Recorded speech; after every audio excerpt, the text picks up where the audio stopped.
C'est vrai que le président haïtien est accusé d'être au cœur d'un stratagème de détournement de fonds. Ce n'est pas moi qui le dis, c'est la Cour suprême des comptes. Bonjour Éric Sauret. Bonjour. Spécialiste d'Haïti, politologue, avocat au barreau du Val d'Oise.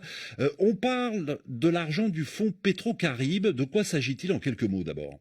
Alors, le fonds Petro-Caraïbes, c'est un fonds de l'argent qui provient d'un accord qui a été signé entre Haïti et le Venezuela dans le cadre de l'alliance entre les pays de la Caraïbe et le Venezuela.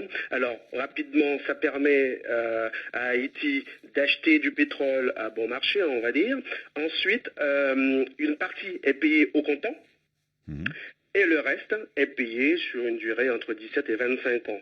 Et ce reste donc, ce solde, ce reliquat, Haïti a créé ce qu'on a appelé un bureau de monétisation des programmes d'aide au développement, c'est-à-dire qu'avec le montant affecté à ce compte fonds Petro-Caraïbes, compte logé à la Banque nationale de crédit en Haïti, Haïti devait réaliser des programmes et des projets de développement. Oui, pour construire notamment des hôpitaux, des écoles. Comment le nom du président de la République est apparu dans ce scandale ? Alors, le nom du président de la République est apparu, non pas en tant que président de la République, ça c'est très important de le dire. Et je sais qu'il y a de très très bons juristes en Haïti qui doivent éclairer les citoyens haïtiens sur cet aspect-là.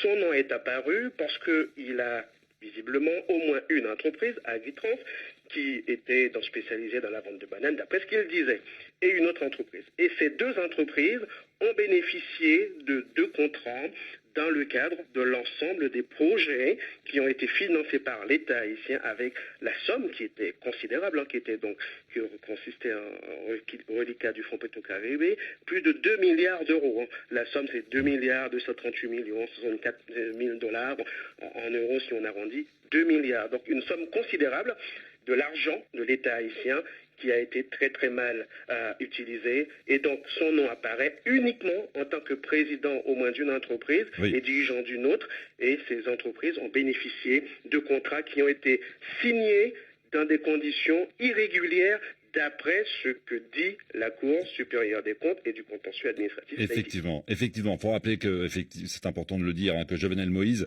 avant d'être président, était homme d'affaires.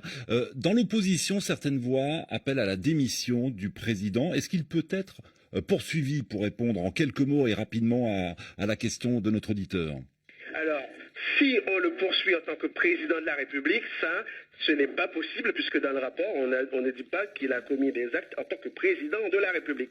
En revanche, s'il est poursuivi pour les faits qui ont été commis avant qu'il n'accède à la présidence de la République, comme tout citoyen, il doit pouvoir répondre de ce dont on l'accuse. Néanmoins, il ne peut être entendu que si l'ensemble des personnes, c'est-à-dire les premiers ministres, les présidents, les ministres, les directeurs généraux et les hommes d'affaires d'Haïti, enfin tous ceux qui sont indexés dans ce rapport, qui sont accusés, que si tous ces gens-là comparaissent. Pour certains, ce sera la haute cour de justice, parce que certains étaient ministres et ont commis des actes d'après la Cour, en tout cas supérieure des comptes, dans l'exercice de leurs fonctions. En revanche, pour M. Jovenel Moïse, avant qu'il ne soit président, lui n'était pas dans l'exercice de fonctions publiques.